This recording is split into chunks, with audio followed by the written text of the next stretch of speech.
ചെറിയ കുട്ടിയും കൊണ്ട് അച്ഛൻ അടുത്ത വീട്ടിലേക്ക് പോയി. ഗൗരവത്തിലൊരു കാര്യം സംസാരിക്കാനാ പോയത്. സംസാരിക്കേണ്ട കാര്യം കഴിഞ്ഞു.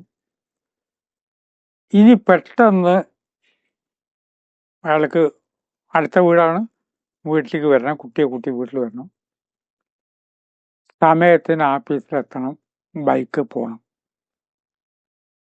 വർത്തമാനം പറഞ്ഞ് ഇറങ്ങാൻ നേരത്ത് ഭാര്യ ചോദിച്ചു, ഗൃഹനാഥന്റെ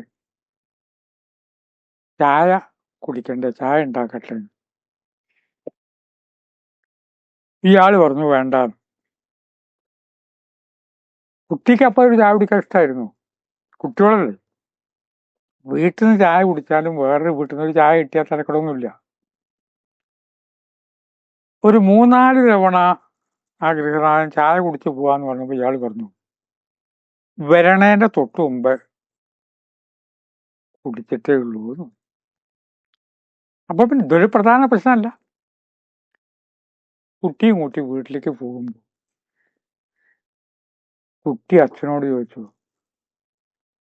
അച്ഛാ ഇപ്പൊ ചായ കുടിച്ചേ ഉള്ളൂ എന്ന് അച്ഛൻ പറഞ്ഞില്ലേ? എപ്പോഴാ ചായ കുടിച്ചത്? രാവിലെ എണീറ്റ ഉടനെ വീട്ടിൽ നിന്ന് അമ്മ ഉണ്ടാക്കിയ ചായ കുടിച്ചു. പിന്നെ നമ്മൾ ചായ കുടിച്ചിട്ടില്ലല്ലോ. കുട്ടി പറഞ്ഞത് ശരിയല്ലേ? ഇയാള് കള്ളം പറഞ്ഞതാ. തീരെ ചെറിയ കുട്ടികളില് അവരുടെ ആധാരചക്രങ്ങൾ മുഴുവൻ നോർമൽ ആയതുകൊണ്ട് കുട്ടികൾ ദൈവം തന്നെയാണ്.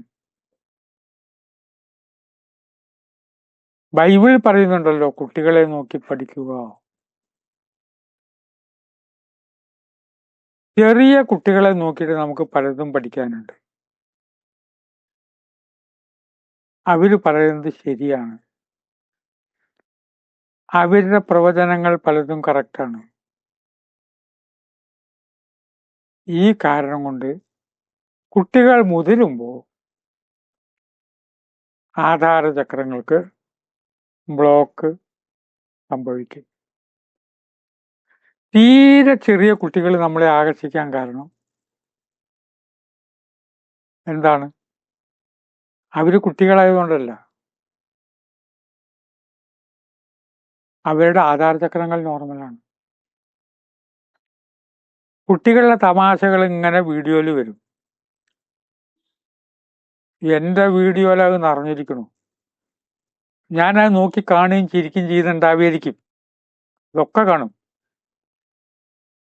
ആ കുട്ടികളുടെ വർത്തമാനവും കളിചിരിയും ഒക്കെ ഞാൻ കാണുന്നതുകൊണ്ടായിരിക്കാം എനിക്കിതിങ്ങനെ വന്നുകൊണ്ടിരിക്കുന്നു. കുട്ടികളുടെ ആധാരചക്രം നോർമൽ ആയതുകൊണ്ട് മൂലാധാരം, സ്വാധിഷ്ഠാനം, മണിപൂരകം, അനാഗതം, വിശുദ്ധി, ആജ്ഞാവൊക്കെ നോർമലാണ്. ഇതുകൊണ്ട് വെറുതെ അവരൊന്ന് ചിരിച്ചാൽ ആ ചിരിയിൽ വീണുപോകും. ഒരു പ്രമുഖ ദേവാലയത്തിൽ കുട്ടികളെയും കൊണ്ടുവരരുത്, കുട്ടി മൂത്രമൊഴിച്ചാൽ അവിടെ പിഴയുണ്ട്, അവിടുത്തെ പൂജയ്ക്ക് തടസ്സം നേരിടും, അതുവരെ ചെയ്ത പൂജകളൊക്കെ വീണ്ടും ചെയ്യണം. ആ ദേവാലയത്തെ സ്ഥിതി അങ്ങനെ.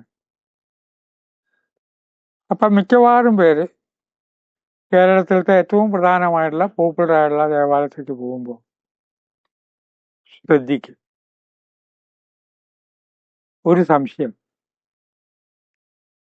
എന്താണ് ഈ ദേവതയ്ക്ക് കുട്ടികളോട് ഇഷ്ടമല്ലേ? ഉണ്ണിമൂത്രം പുണ്യാഹം എന്നാ പറയുന്നത്. പുണ്യാഹത്തിന്റെ അർത്ഥം പുണ്യം, അഹം, ഞാനെന്ന ഭാവം, അതാണ് പുണ്യാഹം. ആ കുട്ടിയോട് വിരോധമുണ്ടോ ദേവതയ്ക്ക്? ഇല്ല. കുട്ടി ദൈവം തന്നെയാണ്, അതിൽ കാപട്യമില്ല. ഈ ലോട്ടറി ഒക്കെ നടക്കുമ്പോൾ ഗ്രാമങ്ങളിൽ ആ ലോട്ടറിയിൽ നറുക്കെടുക്കാൻ വേണ്ടി കുട്ടികളെ വിളിക്കും. മുതിർന്നവരെല്ലാം വിളിക്കുക. നറുക്ക് കിട്ടുന്ന ആൾക്ക് ഒരു കൊല നേന്ത്രപ്പഴം ഒക്കെ ആയിരിക്കും സമ്മാനം. ഞാൻ കുട്ടിയായിരിക്കുന്ന സമയത്ത് എന്നെ വിളിച്ചിട്ടുണ്ട്, എടാ നറുക്കെടുക്കും 18 എന്ന് പറയും. പിന്നീട് എന്നെ വിളിക്കാതായി. ഞാൻ മുതിർന്നപ്പോൾ ഈ സാധനമൊക്കെ പോയി. പിന്നെ ചെറിയ കുട്ടികൾ കൂട്ടുണ്ട്. കുട്ടി ഈശ്വരനാണ്, ഈശ്വരനിൽ നിന്ന് പോന്നിട്ടേ ഉള്ളൂ. അമ്മയുടെ ഗർഭപാത്രത്തിൽ നിന്ന് പോന്നതിന് ശേഷം ആ കുട്ടി പിന്നീട് എല്ലാ കള്ളത്തരവും പഠിച്ചുകൊണ്ടിരിക്കുകയാണ്. ഇത് വളരെ വേണ്ടപ്പെട്ട ഒരു സ്വാമി പറഞ്ഞു എന്നോട്, വല്ലാതെ പാവമായ കാര്യം നടക്കില്ല ജീവിക്കാൻ. കുറച്ചൊക്കെ ടെക്നിക്കൊക്കെ അറിയേണ്ടി വരും. വല്ലാതെ കുട്ടിയെ പോലെ ഇരുന്നാൽ ശരിയാവില്ല. അദ്ദേഹം തമാശ പറഞ്ഞ കേട്ടോ. കുട്ടി ദേവാലയത്തിലേക്ക് വന്നാൽ ദേവതയ്ക്ക് തുല്യമായതുകൊണ്ട് എണീറ്റ് വെക്കണം. ദേവത. അപ്പൊ ദേവതയെ എണീറ്റ് നിൽക്കുന്ന ഒരു സാഹചര്യം വരുമ്പോ എന്തായി? കുട്ടികളെ കൊണ്ടുവരണ്ട. ഇതിന് നമ്മൾ തെറ്റിദ്ധരിച്ചിരിക്കണു. ഇന്ന് അമ്പലത്തിൽ പോയിട്ട് നിന്റെ കുട്ടിയെ ഒന്ന് തൊഴിയിക്കണം എന്നൊരു നേർച്ച ഉണ്ട്. തീരെ ചെറിയ കുട്ടികൾ ദൈവം തന്നെയാണെന്ന് മാത്രമല്ല, നമുക്ക് മുതിർന്നു, വയസ്സായി, നമ്മുടെ ഭാവാദികൾ മുഴുവൻ കുട്ടിയെ പോലെ ഇരുന്നാൽ ചുറ്റുമുള്ള പ്രപഞ്ചം നമ്മളെ ഇഷ്ടപ്പെടും. നമ്മൾ കുട്ടിയായിരിക്കൂ. പറന്നു പോകുന്ന പക്ഷി നമ്മളെ തോളത്ത് വന്നിരിക്കും. ചെറിയ കുട്ടികളുടെ അടുത്ത് വന്നിട്ട് കാക്ക കൊത്തിപ്പറിക്കുന്ന എങ്ങനെ? കുട്ടി ജനവാദന്റെ അപ്പുറത്ത് ഇരുന്നിട്ട് പപ്പടം തിന്നുമ്പോൾ കാക്ക വന്ന് കൊത്തി അങ്ങോട്ട് പറക്കും. കുട്ടികൾ നിലവിളിക്കും. മുതിർന്നവരുടെ അടുത്ത് എന്താണ് കാക്ക വരാത്തത്? ഇത് മുതിർന്ന ആളാണെന്ന് കാക്ക അറിഞ്ഞിട്ടാണോ? വ്യത്യാസമുണ്ട്. നമ്മുടെ ചലനങ്ങള്, ജീവജാലങ്ങള് തിരിച്ചറിയുന്നുണ്ട്. ഒരിടത്തിരിക്കുമ്പോൾ കാക്കകളെ വന്ന് പ്രശ്നം ഉണ്ടാക്കും. ഇന്ന് വെക്കുക. ഇന്നിപ്പോ ധന്യമേ ദിനം വീടിന്റെ പുറത്ത് വെച്ചിട്ടാണ് സംസാരിക്കുന്നത്. അപ്പൊ പോ കാക്കയെ കൊണ്ട് കൈകൊണ്ട് കല്ലെടുത്തിരുന്ന് ആംഗ്യം കാണിക്കും. ഈ കാക്കകൾക്കൊക്കെ മനസ്സിലാവുമല്ലോ. പൂവൊന്നുമില്ല. പോ കല്ലെടുത്തിട്ട് ഉറക്കം എറിയണ ആംഗ്യം കാണിച്ചാലും ഇത് ആംഗ്യം മാത്രമാണെന്നറിയാം. പക്ഷെ ഒരു കാക്കയെ കൊല്ലണം എന്ന ലക്ഷ്യം വെച്ച് കയ്യിൽ കാക്കയെ പിടിക്കാവുന്ന കവണയോ തോക്കോ വെച്ച് നോക്കിയിരിക്കുമ്പോൾ ഒരു കാക്കയും അവിടെ ഉണ്ടാവില്ല. നിങ്ങളുടെ മനസ്സ് മലിനപ്പെട്ടത് കാക്ക അറിഞ്ഞു. കല്ലെറിയാനായിട്ട് കല്ലെടുത്ത് നോക്കി നിന്നാൽ അവർക്ക് മനസ്സിലാവും.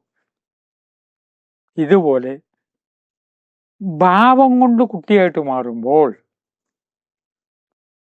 പല പ്രമുഖ സന്യാസിമാർ അവരുടെ ചിരിയൊക്കെ ഒരു കള്ളവും കാപട്യവും ഇല്ലാത്ത ചിരിയുള്ളവർ ഉണ്ട്. കുട്ടികളുടെ മാതിരി തന്നെ, കുട്ടികൾ തന്നെ.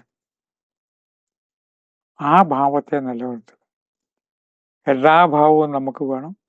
അതിലെ കുട്ടി എന്ന ഭാവത്തെ നമ്മൾ നിലനിർത്തുമ്പോൾ പല ഗുണങ്ങളും ഉണ്ടാകും.